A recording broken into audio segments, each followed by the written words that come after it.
Olá, meu nome é Luiz. Eu estou aqui para a gente poder explicar um pouco sobre o nosso projeto.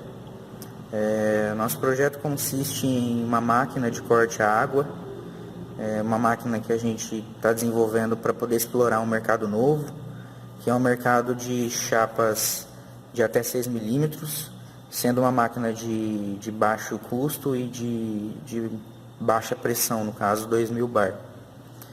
E a gente está trabalhando em cima desse projeto para poder trabalhar nesse mercado que não é tão explorado, no caso de empresas que precisam de uma máquina, mas que não quer fazer um investimento muito grande. Então, nesse caso aqui entra a aplicação da nossa máquina. Seria uma máquina criada com materiais de fácil acesso, bombas de fácil acesso, bicos de fácil acesso, ou seja, dessa forma a gente consegue reduzir o custo de fabricação dessa máquina.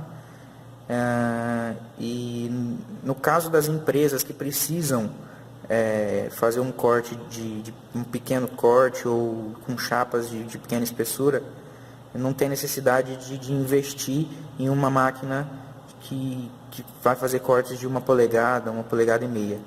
Então, com essa máquina a gente consegue corte de até 6 milímetros e 2000 bar, podendo atingir um mercado que a gente acredita que é um mercado muito grande.